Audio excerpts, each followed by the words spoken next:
maidonjalostajan ammattitutkinnon, mikä oli kyllä tosi hyvä kurssi. Se oli suhteellisen helppo käydä niin omien töiden ohessa. Ja sitten meillä oli ihan älyttömän hyvä porukka siellä, että se on kyllä säilynyt hyvin tiiviinä. Vielä vaikka opinnot on jo päättynyt, niin pidetään yhtä ja vaihdetaan kokemuksia ja reseptejäkin ja muita vinkkejä.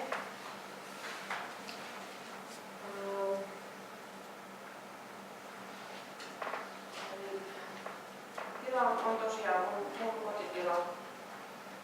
Se on ollut meidän suvussa jo hyvin pitkään. Ja 20 äissä ja lypsylehmää tällä hetkellä suurin piirtein siihen nuorkarjan päälle. Se tietysti elää, se on pieni karja, mutta toistaiseksi on maito kyllä hyvin riittänyt ja sitä menee vielä meijeriinkin, että ihan kaikkia ei vielä itse käytä.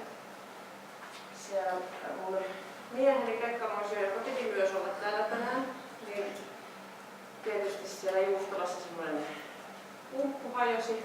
Hän on nyt korjaamassa sitä päässä tänne. Mutta hän on tämmöinen alkutuotanto ja laitoshuolto vastaava. Ja sitten mun isäni myös asuu vielä meidän kanssa ja hän auttaa näissä maatilan töissä pääasiassa lehmien lypsyssä ja muussa siihen liittyvässä. Ja tosiaan niin kuin sanoinkin, ne Justola on perustettu silloin 1995. Ja tuossa sitten pari vuotta oltiin Juustolaa pyöritetty, niin päätettiin, että tilat oli niin vanhat ja kuluneet jo, että oli niin kuin pakko tehdä jotain. Ja sitten päätettiin, että rakennetaan ihan uusi tuotantorakennus, joka sitten vappuna 2012 tuli kaivuri.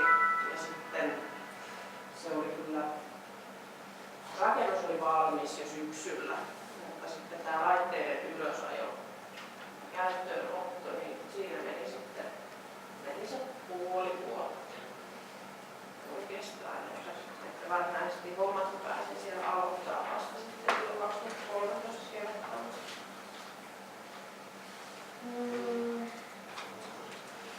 Meidän tuotteet pääasiassa on niissä on kierto on nopeampi ja ne on myös nopeampia tietysti tehdä. Et sitten on jonkun verran tietysti sain täältä innostusta koulupenkiltä lähteä kokeilemaan muitakin ja olen sitten tehnyt tämmöisiä kypsytettyjä juustoja myös ja niille on kyllä kysyntää. Ja niitä on hyvä tehdä hiljaisempina aikoina, kun ei ole näille tuoretuotteille niin paljon mene. Ja tosiaan sitä oman tilan maitoa ollaan pelkästään käytetty. Meillä on siinä vieressä on 2 lypsykarjatilaa myös ihan aivan naapurissa, että on mahdollista saada sitten sieltäkin lisää maitoa, jos tarvitsee. Tälle tuorejuustoille on sesongit selkeästi on pääsiäinen ja kesä ja joulu. Että silloin riittää kyllä hyvin hommaa. Tässä on nämä meidän päätuotteet oikeastaan, mitä on tehty alusta asti sieltä 95 vuodesta. Eli leipäjuusto ja pitojuusto, joka on siis tämmöinen viimejuusto, munajuusto. Ja pitojuustoa tehdään enemmän kuin leipäjuustoa.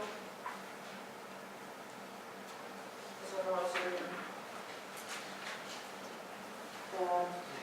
vuodessa tehdään leipäjuustoa joku 2500, 3000 kiloa. Ja sitten taas pitojuustoa on 4000 kiloa.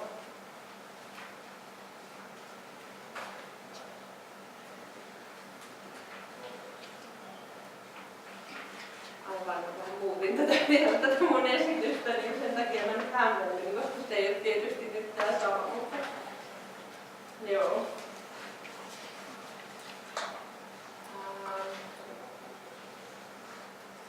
Leipäjuusto se on mahdollinen tehdä vähän laktoosilla laktaasietsynnillä.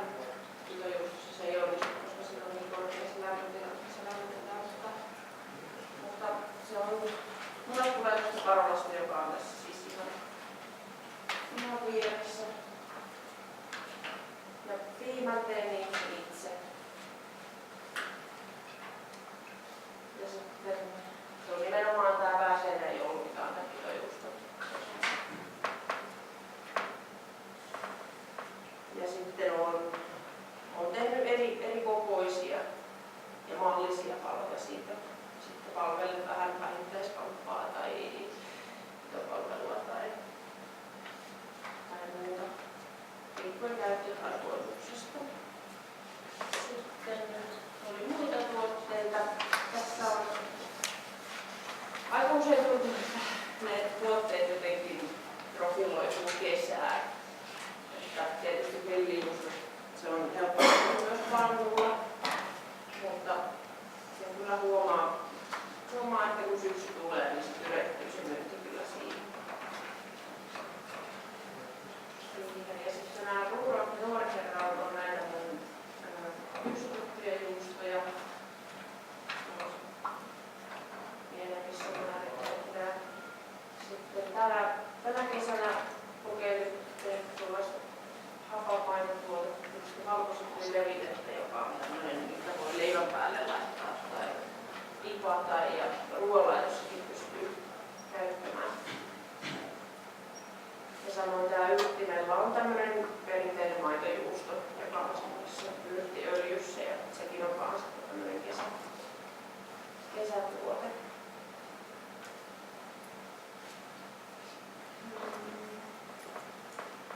Meillä ei siellä todella ole omaa myyntipaikkaa. Kilometrisäteellä on 4 myyntipaikkaa, jotka on tosi vain kesäaikaan auki. Ja mä oon kokenut sen ehkä niin, että se on hieman pääasiassa työskentelee siis yksin, että kesällä on ollut kiire apua siellä juustumassa. Niin jos olisi tämmöinen oma myymälä, niin se vaatisi sitten melkein yhden ihmisen siihen päivystämään ja se pitää olla varasto myös siinä jonkinlainen. Ja sitten se on tietysti vähän riski aina, että jos ei ole tavarat sitten sieltä menekään, niin siinä on myös sitten se hävikki. Ja tosiaan Vaitikalan kylä tuossa, niin siellä on paljon tämmöistä toimintaa. Siellä on viinitila ja suhteellisen marjatila ja kesämaku tämmöinen ratajanlihan palvaamo. Niin näissä on kaikissa meidän tuotteita myynnissä, niin on kokenut, että se riittää sitten. Kotoa myyntyllä, jos on ennakkoon tilannut. Näitä tulee joulun alla ja sitten tietysti ihmiset pitää jo juhlia, että on häitä. Ja kesällä on paljon köyhyyslasvantelipiimat ja syntymäpäiviä pidetään niin muita, niin niihin toki sitten saa suoraan mennäkin. Pääasiassa sitten toimitaan kauppoihin ja sitten on nämä ravintolapalvelut ja suurtalouskeittiöt, pitopalvelut.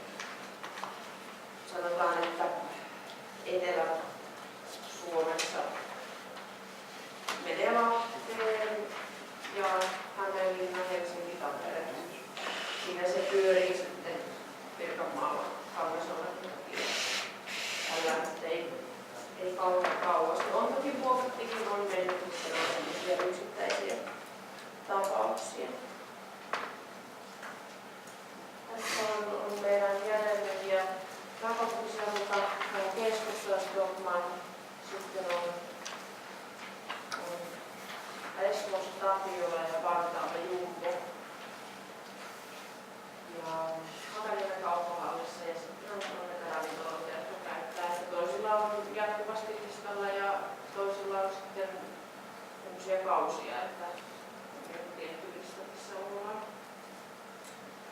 Tampereen Kaustopman ja kauppahalli ja siellä on sitten tämmöisiä erilaisia lähiruokapuoteja tai tilapuoteja tai niitä paikkoja siellä myös ravintoloita. Siellä on ehkä vielä enemmän, koska se on meillä kuitenkin lähempänä, niin ollaan ehkä tunnetumpia siellä.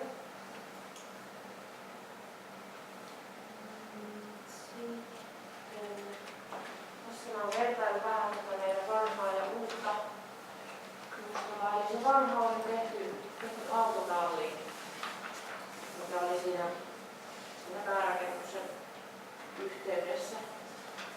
Se oli tietysti kooltaankin vähän pienempi, eli 44 neliöisen, mutta mulla oli siellä 2 kattilaa, 8 ja 150.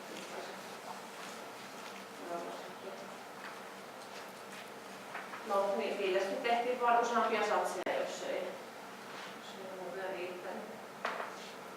Ja siellä oli sitten ongelmia oli se, että kaikki oli samassa tilassa, jolloin siellä ei, jos sulla apua sattuu oleenkin, niin ei siinä voinut toinen pakata ja toinen tehdä jo uutta satsia. Että se oli senkin kautta hankala tietysti kun pienet tilat. Ja ne viitamateriaalit, niin ne oli todella vanhoja ja kuluneita. Mulla on tuossa muutama kuva, niin niistäkin näkee se kyllä. Että ja siellä terveystarkastaja sitten siinä loppuvaiheessa, kun hän tiesi, että uutta tehdään, niin niitä sitten vähän hyväksyy, mutta se on tietysti suuri työ, koska siinäkin jo pelkästään pestä niin jotain rikkinäistä lattiaa, ja sen sai niin pidettyä puhtaan. Ja sitten tietysti kun on tehty vanhaan olemassa olevaan tilaan, niin siinä on aina kompromisseja joutuu tekemään. Että senkin takia sitten rakennettiin kokonaan uusi rakennus. Että ei lähdetty esimerkiksi laajentamaan sitä vanhaa. Voittiin, että se oli helpommin näin ja siinä sai sitten kerralla reilusti tilaa. Siinä on toi 225 neliötä sitä valmistustilaa ja 154 varastoa, niin sekin on mahdollista sitten poistaa vaan väliseinä tai tehdä siihen ovia ja ottaa se myös käyttöön sitten, jos semmoinen tarve tulee. Ja siellä on nyt vähän, kun mä halusin sinne myös tuon mun pikkukattila, niin se on semmoista, jos tarvii jotain pikkuhommaa tehdä, niin se on siinä kyllä kätevä, kun se on nopea, mutta muuten tuli sitten isompi kattila. Ja toi on myös merkittävä parannus toi, tuli noita kylmätiloja. Niin paljon enemmän, kun oli siellä aikaisemmassa se yksi. Ja siellä on nyt tällä hetkellä on sitten kellarikylmätys ja jäähdytyskylmä ja pakkaushuone. Ja sitten on nämä valmiit pakatut tuotteet, niille on vielä oma kylmiönsä. Se kylmätila on kallista tehdä ja ylläpitää, mutta on se sitten sen arvostakin kyllä. Täällä on heti tehtiin niin valmista pintaa sinne uuteen, että ne oli elintarvikkeet hyväksyttyjä kaikki hinnat ja niin on sitten helppoja pitää puhtaana. Ja tämmöistä uutta sitten, mitä pystyy täällä uudessa tekemään, mitä ei ollut oikein mahdollista siellä vanhassa on tuo vastarointinsa seuraavia ja kellarikylmätys. Se toi sitten uusia mahdollisuuksia myös valikonnan laajentamiseen ja kuvia. Eli tässä on tämä kuvauselittävä, niin siinä näkyy, että siellä on maalit hilseilyjä, siinä on kylmien ovia. Ja siinä on vieressä on leipäjuustogrilli, joka on sekin on mulla kyllä käytössä vielä. Ja se siirrettiin sitten tuonne uuteen ja sitten siinä on kiertoilmauunista pitojuustepaistoa varten. Mutta muuten ei tuoltakin näkee, että on lattia korjailtu jo aikaisemminkin vähän tuon kaivon ympärillä. Ja sitten se, että tila oli hyvin matala ja siellä oli noin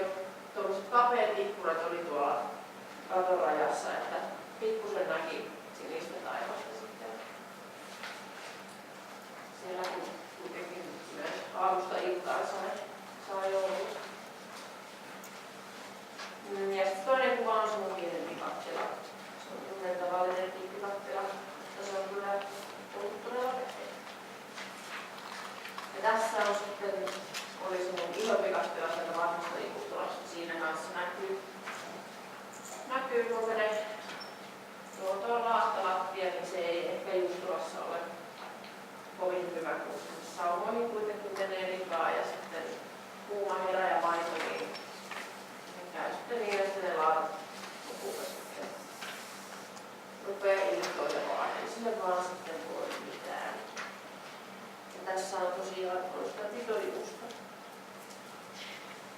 Massaa tuossa toisessa kuvassa.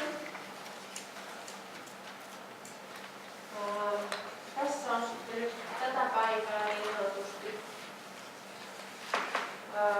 Aikaisemmin mä kannoisin maidon 2 ämpärillä. Matka ei ollut toki pitkä, mutta siinä meni aina aikaa ja oli se nyt sitten, se oli säässä kuin säässä, niin ei se kauheasti huvittanut sitten. Ja talvella oli liukasta ja oli siinä tiettyjä tämmöisiä työturvallisuusriskejä myös. Mutta nykyään se maito siirtyy sitten Avantin pienkuormaan ja on tämmöinen noin 700 litran säiliö. Ja se tulee, meillä on painotakki on sen verran ylempänä, että se tulee omalla painollaan sieltä. Ei siihen tarvitse väliin pumpua. Tuolla saa kätevästi siirtyy maidon sitten Juustolaan ja no siinä on separaattori. Kuva. Mistä se on separaattori? Se on, meillä on tässä sellainen ulkopuolinen suunnittelija ja hän niin huonasi noin laitteet sinne, että hän sen on tuonut. Se on vanha, mutta se kyllä toimii. Mutta kyllä se kuulosuojaimet vaatii. Se on kuin suvittari lähti siitä, kun 3. vaihe lähtee päälle. Paljonko saa valittua tuolla kuvissa? No ei mä ole tietysti niin paljon sillä koskaan tuntia ruuttanut. Se on vähän mulla vielä hakusessa, että ne säädöt siinä, että mä saan sieltä niin hyvänlaista oikeanlaista tavaraa. Mutta ei sinne se vaan täytyy käyttää ja koittaa tulla sinulle sen kanssa. Se on tuo massalattia ja... Joo. Mitä on seinät? Se on semmoinen sandwich-elementti. Peltiuretaan pelti. Ja tosiaan on valmiiksi elintarvike hyväksyttyä se pinta. Sille ei tarvitse tehdä muuta kuin kasata. Sitten tässä on näitä sidojuustoja, eli siinä on jo tuosta uudesta isommasta kattilasta on massakuva ja sitten siinä on paistoa menossa. Tämmöisiä hoideltuja jukkuja. Sitten on pari yleiskuvaa täällä Juustolasta. Eli siinä on nyt tuolla jalustalla on se isompi kattila. Ja sitten siinä vieressä on tuollainen avatesäiliö, 500 litraa. Ja sitten siellä on semmoinen pikkukattilani ja siellä on se leipäjuustogrilli ja nurkassa on sitten uuni näin pitojuustoille, että siihenkin hommattiin tehokkaampi ja isompi uuni. Niin se helpotti sitä paistamista huomattavasti. Mä laskeskelin joskus siinä, kun tein, niin kerron, menikö mulla tunti vai 1,5, että mä paistoin ne juustot ja siinä mietin, että paljonko olisi mennyt aikaa sillä vanhalla uunilla, niin se oli 7 tuntia. Se oli niin huomattava parannus. Tietysti sinne saa niin monta kerralla, että siinä aikaisempaa ei saa yhteen. Niin miten meni. Se on ja sitten siinä on tämmöinen laskuallas, niin me saamme juustokattilan alle. Ja tässä on sitten toiseen suuntaan. Siinä on tiskinurkka ja vähän näkyy muotteja. Yleisilmettä ja on huonekorkeutta nyt ja ikkunatkin on mun tasolla. Mä näen oikeasti ulos. Kuinka se sipisillä suotuu? Kyllä niitä on varmaan 15 oliko enemmän. Ja niitä on vähän niin kuin joka huoneessa ja voi olla useampia vielä. Melkein. Se mua ehkä, niin kun, jos nyt saisi vielä jotain lisää, niin pakkaushuoneeseen haluaisin vielä sipisteen. Ei se välttämätön ole, mutta se voisi olla kiva lisää. Tää on sieltä mun kellarista. Se pikkuhiljaa taas täytyy kesän jälkeen. Kesällä ei oikein ensin on tekee, vaikka ne kyllä menee. Sitten mulla on ohjepiirustus ja näitä virtausmaalioita. Eli se varasto on sitten siellä tulee tänne näin. Mutta maita tulee täältä sisälle. Nostetaan se kortti tähän ja se lähtee siitä eteenpäin. Siinä on pastöörihuone. En varmaan näin ne tekstit sinne kauas ainakaan. Mutta siinä on mahdollista sitten en pastoroi maitoa joka tuotteessa. Esimerkiksi pitojuustossa, koska se on turhaa, kun se lähtee täällä tekisi. Niin kuuva se maito. Onko se kuuva? Joo. Ja sitten on se Separio kanssa siellä ja sitten siinä on myös toi Sippi, eli siis näiden putkistopesujen keskus.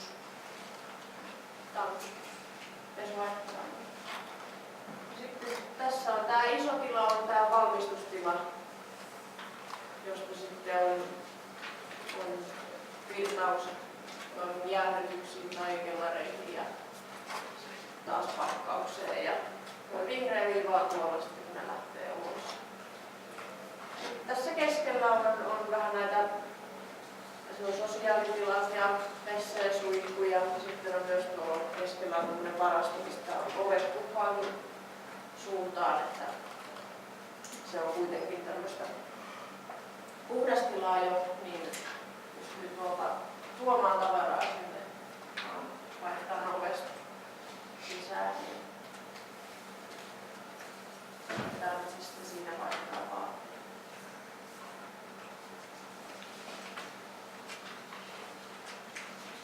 Suunnittelitteko yhdessä elintarvikepalvelun viranomaisen kanssa nämä Joo, tilat? kyllä. Hän oli niin kuin heti alusta asti mukana.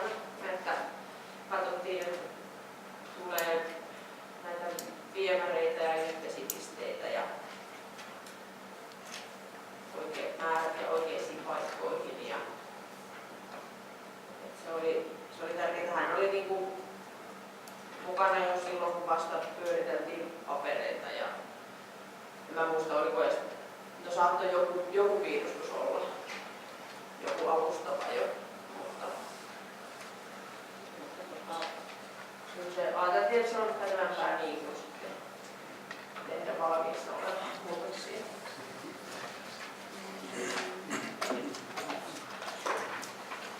Tässä on vähän näitä, eli tuolla 2011, kun mä oon vielä ollut siellä valmissa juustamassa, silloin on mennyt 43 litraa suhketta ja maitoa. Ja sitten se on kasvanut. Tämä 2013, silloin toki en ole koko vuotta ollut vielä siellä uudessa juustamassa, että se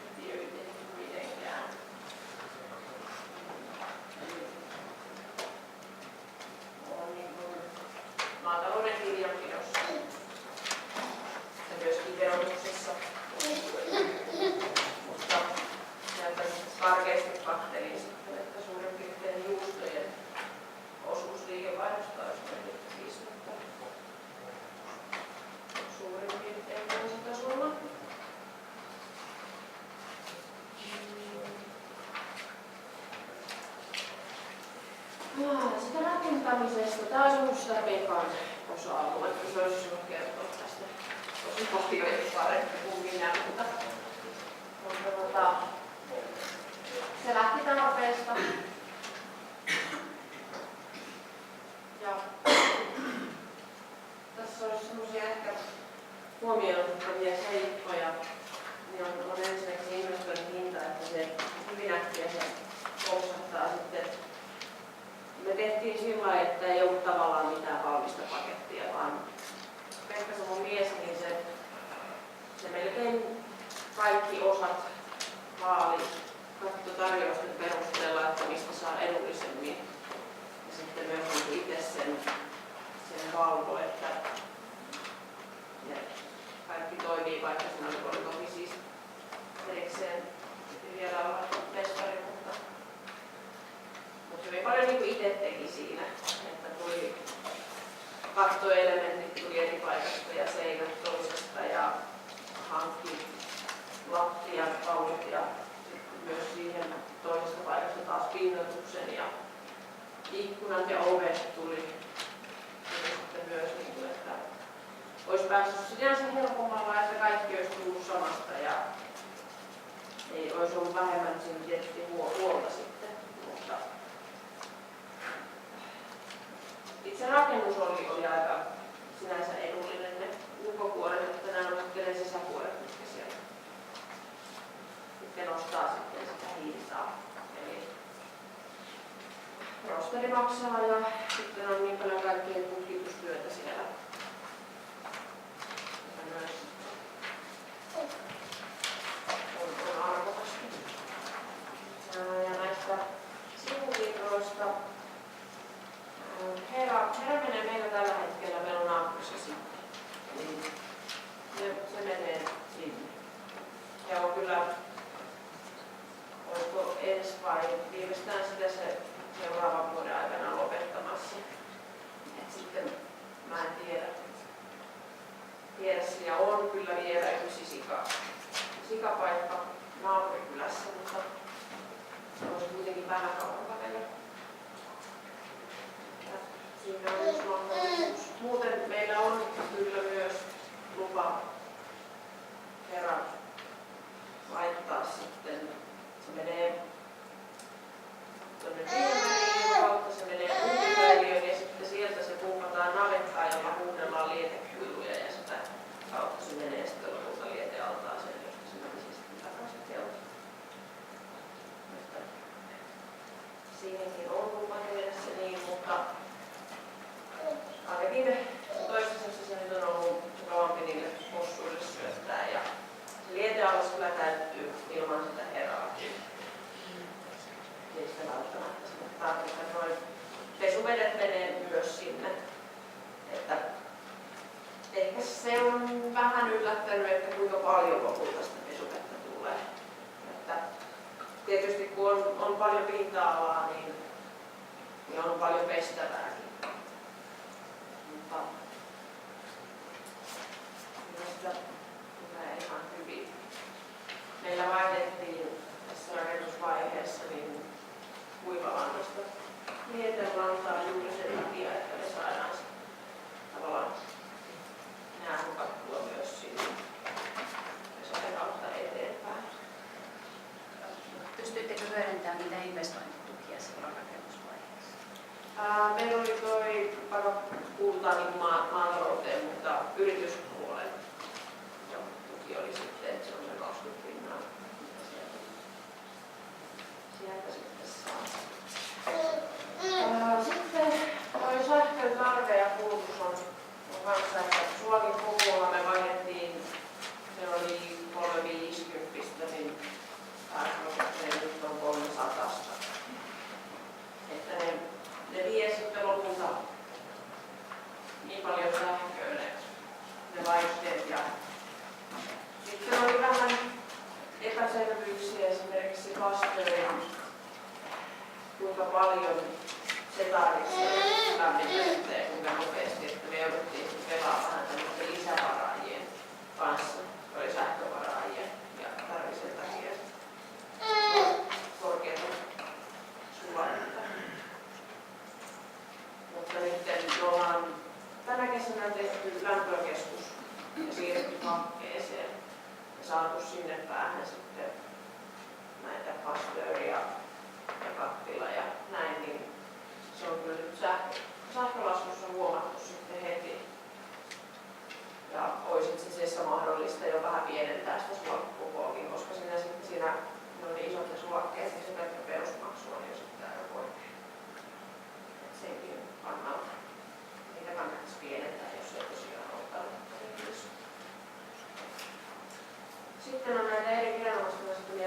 siis verkostarkastaja lähti alussa asti mukana. Sitten varopäällikkö, sillä on kanssa paljon asiaa, että sinne se on kanssa tosiaan mukana olla siinä heti rakentamisessa. Siellä on savunpoistoluukua ja muuta tällaista vaatimusta. Ja sitten on rakennusvalvontaa myös. Se on muun muassa se, mikä sitä ilmanvaihtoa siellä määrää. Sekin oli vähän hankala juttu, koska näitä pienmeijereitä ei ole kauheasti tehty, niin ei ollut sitten semmoista, niin se olisi voinut se rakennuspalveluja tukeutua. Että tämä meni niin kuin suurtalouskeittiön ilmanvaihdon mukaan sitten ja se on todella iso. Ilmanvaihtokone, mikä meillä on siellä varaston puolella, että se on semmoinen henkilöauton kokoinen ja aivan niin turman tehokas näihin tiloihin, että eihän se ole lähellä maksimitasolla, mutta kun se siellä säädöksessä niin oli, niin sitten on auttanut muu on semmoinen sitten laittaa. Ja no toki siinä on se voinut ehkä kertutella jotenkin siitä irti, mutta siinä oli niin paljon kaikkea muutakin, niin se sitten ehkä meni vaan sellaisenaan.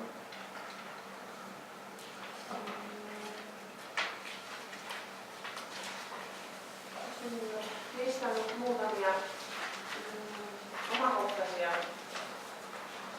plussia tai etuja. Tämä klassikko vapaus päättää omista työajoista, että teetkö päivällä vai yöllä vai molempina. Se on etu ja se on haitta. Että tietysti se on, ja totta kai mäkin tilausten mukaan teen, että jos on tilattu, niin silloinhan on tehtävä, että ei sitä voi sitten päättää, että mä nyt teekään, mutta sen päivän voi suurin piirtein päättää.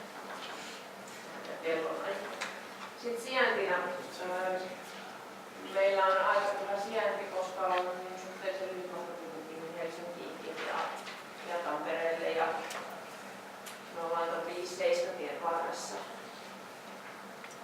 Heti siitä pääsee pihaan kääntyyn, niin se on sen verran, ei ole niin kuin missään perämettässä. Siitä pääsee helposti ja pääsee Lahtitielle ja tässä vähän lehdinän kautta moottoritielle, että se on kyllä ollut sillä helppoa. Ja sitten on tässä on nyt tää lähiruokapuuvi, kauankohan tää nyt on ollut mun mielestä useamman vuoden jo ehkä aika kovana. Sitä vähän odottanut tässä, että kuinka kauan mahtaa vielä kestää ja jaksaa, mutta kyllä se nyt ilmeisesti vielä mitä menee. Ihmiset on tietoisempia. Ja tietysti tulee uutisia paljon sitten maailmalla. Meillä on noita ongelmia muun suhteen. Ja sitten semmoinen etu, niin kun on pidetyt tuotteet ja saa sitten kehuja niistä, niin no tietysti jos niitä haukuttaisiin, niin ei se sitten varmaan yrittäisi tehdäkään, mutta se on semmoinen, mikä sitten kohentaa mielialaa ja auttaa jaksamaan. Että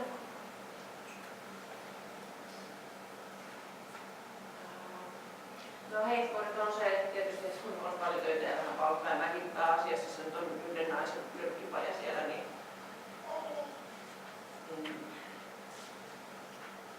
se mitä siitä sitten lopulta, ei siinä niin tuntipalkkaa voi laskea kerta kaikkiaan, että siitä sitten tuntuu paha mieli, mutta se on semmoinen elämäntapa. Ja sitten joku päivä mä teen töitä vaikka 15 tuntia ja sitten jonain toisena päivänä paljon vähemmän, vaikka 3 tuntia.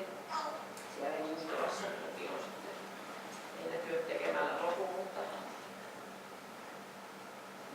se on niin sillä lailla vaihtelevaa. Byrokratia jääntievaatimukset, ne on hankalia. Mun täytyy sanoa, että mulla on hirveän kiva terveystarkastaja ja me tullaan tosi hyvin toimeen. Ja vähän käy 2 kertaa vuodessa. Ja ei ole kyllä niin kuin, kun on kuullut paljon tarinoita, millaisia muillakin on, niin täytyy siitä olla kiitollinen, että on, niin kuin, on jämptiä asioillinen, mutta ei ole kuitenkaan mitään hankaluuksia ollut. Tällä hetkellä meidän heikkoutena on kyllä markkinointi.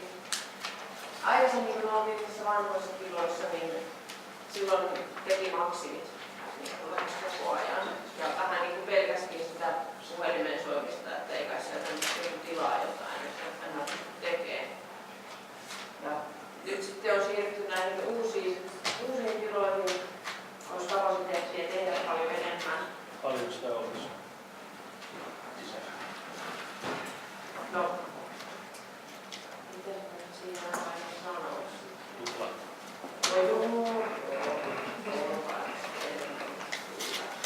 Ja varmaan, olisiko se niin, että periaatteessa 300 000 litraa pitäisi mennä vuodessa aika nikottelematta läpi siitä. Mutta ei se. Anteeksi. Anteeksi, nyt menee 54 000, eli lähes 60 000. Niin. Toki se sitten ehkä vaatii työntekijääkin, että ei varmaan itse pysty siihen. Mutta se on tosiaan se markkinointi sitten jäänyt tietysti, kun siihen sitä ei ole aikaisemmin tarvinnut, niin ei siihen ole varmaan ehkä sellaista osaamista. Ja sitten se aika pitäisi löytää jostain.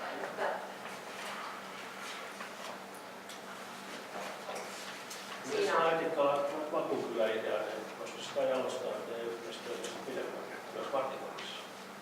No kyllä, sitä on tehtykin. Meillä on näitä yhteismainoksia. Viini putoaa nyt pois, kun sitä saa mainita. Anteeksi. Viini putoaa nyt pois, kun sitä ei saa mainita ääneen. Niin joo, ollaan siinä. Ne on siis toki, kun yhdessä on, meitä on saattaa joku 5, välillä 6 yrittäjää olla siinä yhdessä mainoksessa, niin saadaan koko sivun mainoksia ja sitten ne tulee tietysti halvemmaksi ja onhan ne niin näkyvämpiä. Se on sinänsä ihan hyvä, mutta ehkä se vaalisi vähän jotakin kuin jossain kesälehdessä. Niin mä mietin kun sä puhuit, että sijainti on optimaalinen tavallaan, että onko Tampereelle ja Helsinkiin. Te ilmeisesti itse kuljetatte tuotteet vai?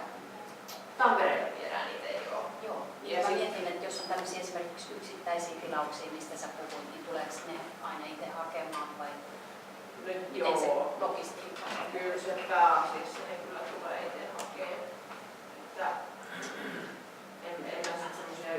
Kerran viikossa me viedään Tampereelle itse ja sitten Tampereella menee tuolla Kovasen autolla tavarat Helsinkiin. Niillä on Tampereella terminaali, niin viedään sitten myös ne Helsinkiin lähtevät sinne. Mä mietin, että olisi kohtaan, täytyy nyt katsoa koulutuksia. Kun lähdin kotiin, niin se on kuitenkin hyvä referenssi. Kyllä joo. Varmaan ei helpon asiakas on, mutta hyvä referenssi. Mä ajattelen sitä.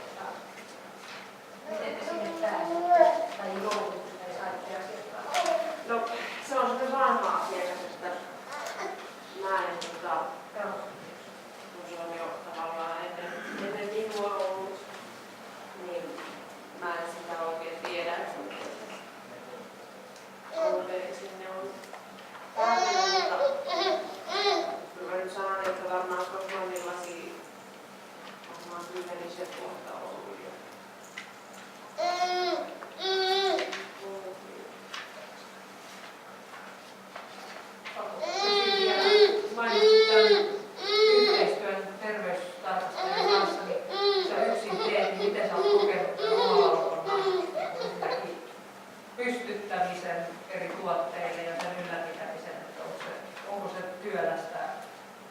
No on se tietysti työlästä, mutta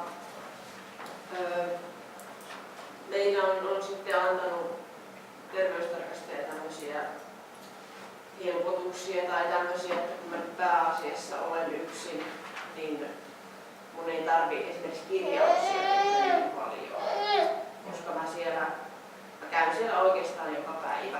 Joo. Ja kun se on mun oma, niin totta kai mä katson, että kaikki asiat on kunnossa ja kylmiöiden lämpötilat on niin kuin ne pitää. Ja puutun tietysti heti siihen, jos näin ei ole, koska multa itseltähän se on pois. Että esimerkiksi se kylmiöiden lämpötilojen kirjaus, niin siitä mun ei tarvitse mitään sitä. Se kirja, ymmärrän sen, se on eri asia jossain isossa paikassa ja jossa on monta ihmistä töissä. Ja sillä, että vaikka on hyvin työntekijöitäkin aina, mutta se on niin eri asia sitten kuitenkin, jos se on oma aloitus.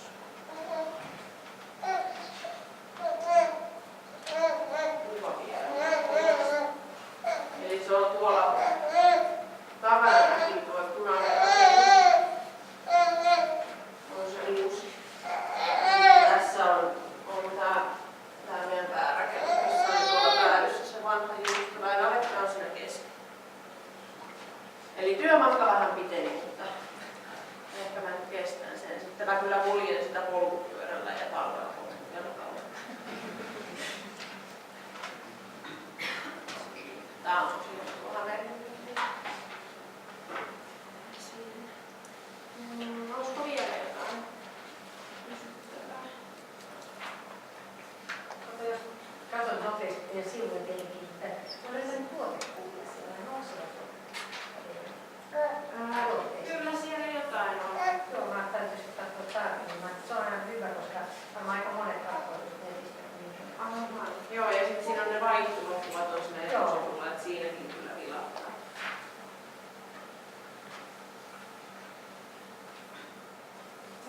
Semmoista kysyisin, että jos mennään ajassa pari vuotta taaksepäin tilaisuuksia, että uskoa, että meillä on aikaa, niin olisiko sinulla ollut siinä vaiheessa mistä vasta hyötyä?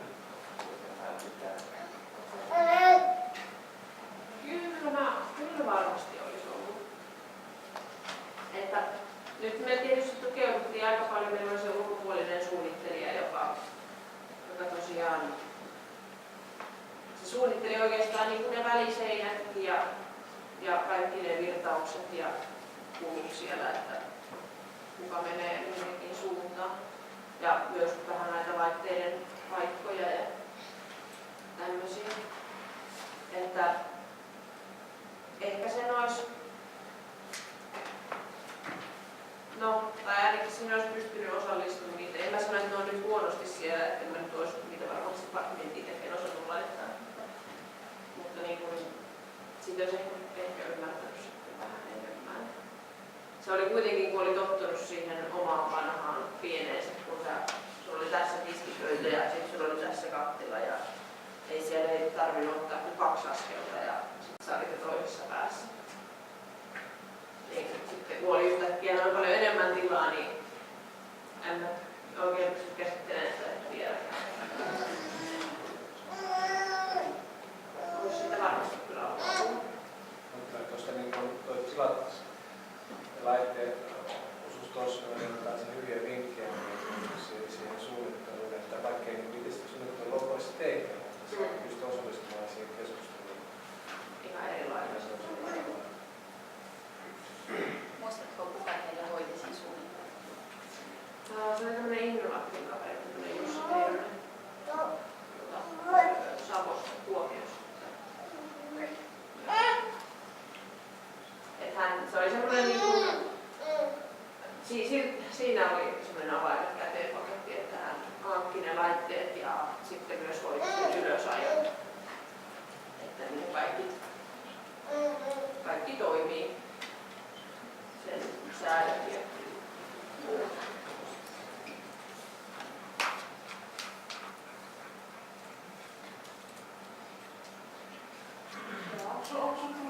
siellä penkimailla myynnistä? Kyllä niitä niin kuin välillä tulee oikeastaan tuli tuolta Tampereen kauppahallista.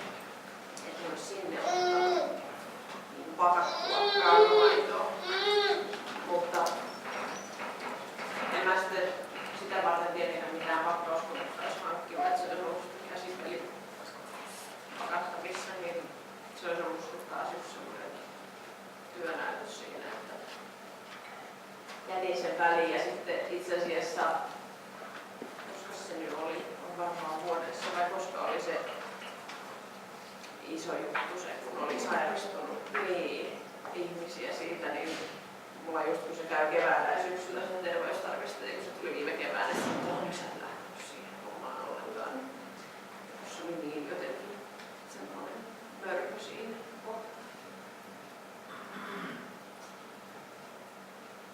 Ternimaitoa kyllä pakastan ja sitä menisi tosi paljon, että se on hauska mulla. Tai mä oon sitten aina laittanut siihen myös siihen pakettiin sen lehmän nimen, että mistä se on se ternimaito ja pienen tarinan sitten, että synnytys meni hyvin ja lehmävasittelulle annoimme sen nimen ja vähän ehkä kerron, minkä luonteinen kaveri on ja tämmöistä. Ja tuli Helsinkiin ternimaitoa, se oli sellainen Ylämummo-niminen lehmä. Ja sitten siitä tuli tosi suosittu siellä. Sitten ne soitti sieltä, että voisiko saada vielä sitä Ylämummon ternimaitoa 500 litraa.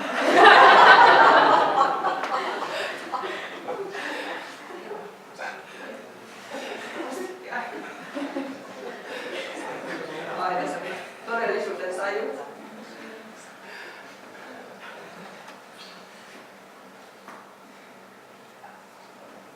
Kiitos, hieno tarina lopussa. Nyt sitten olisi kahvia tarjolla ja siellä on sitten kauppualla ohjaali Anna ja Jutko ja sitten meillä on opetusmeiri Jäätelö. Olkaa hyvä. Haluatko sanoa pikaisesti? Haluatko sanoa ennen kuin jostain kahville? Mä katsoin, että tässä on sellainen Martti. Mä ajattelin esittäytyä mun nimeni Viia Lipposen Helsingin yliopistosta eläinlääketieteellisestä tiedekunnasta, elintarvikehygienian ja ympäristöterveyden osastolta. Ja mä en ole ymmärtänyt tarjota tänne tämän kummempaa puheenvuoroa. Mä ajattelin, että joka tapauksessa mainostaa, että mun tehtäväni on siis teollisen maitohygienian kaikki hygienia-alue, mikä siihen liittyy, ja toimin professorina sillä alueella. Ja tehdään tutkimusta siis nimenomaan maitohygieniassa ja maidon turvallisuuskysymyksissä, että me ollaan siellä oikeastaan niin kuin osittain myös teitä varten, eli koulutetaan eläinlääkäreitä elintarvikevalvontaan, mutta että nämä meidän tutkimuskysymykset niin keskittyy esimerkiksi listeria-ongelmiin teollisuudessa, eli ollaan tehty jonkun verran yhteistyötä meiriteollisuuden kanssa ja tällä hetkellä tehdään yhteistyötä myös raakamaitoon myyvien tilojen kanssa. Ja että jos sellaisia tilanteita tulee eteen, että omavalvonnassa esimerkiksi tulee listeria-ongelmia eteen, eikä kenties ihan helpolla selviä, että missä ne ongelmakohdat on, niin meihin voi ottaa aina yhteyttä. Me voidaan tulla ihan paikan päälle ja ottaa näytteitä ja selvittää, että missä se listeria siellä tiloissa sitten luuraa ja mistä se sinne tuotteisiin päätyy. Meillä on viranomaisia ja meidän kanssa voi tehdä ihan luottamuksellista tutkimusyhteistyötä. Pitäkää mielessä, että tämmöinenkin mahdollisuus on. Voin laittaa tänne myös tuon pienen joppaaleen, se on vastuus sitten. Että jos ongelmia, niin tai yhteyttä. No, varmasti se on mahdollista. Ehkä minä mainostan tästä sitten vielä toisen tahon, joka samalla autokyydillä tuli paikalle. Eli meillä on täällä Maitohygienialiiton uusi toiminnanjohtaja paikalla. Marjana seuraaja. Marjana kaikki kuitenkin tuntee. Jälkeen kiertoa, mitä me teemme kertomaan Marjana seuraaja. Oltiin syyskuun alussa. Joo, ja Maitohygienialiittohan on myös osallistunut tähän opastyöhön nimenomaan tämän raakamaidon suoramyynnin osalta. Eli siinä kohdassa on niinku yhtymäkohta tähän pienmeijerin kohtaan ja varmasti sitten sitä kautta niin myös Maitohygienialiitto on valmis tekemään yhteistyötä näiden hygienia-alueiden. Kiitos. Ja me tosiaan meidän on liitykset tänne Maitohygienialiiton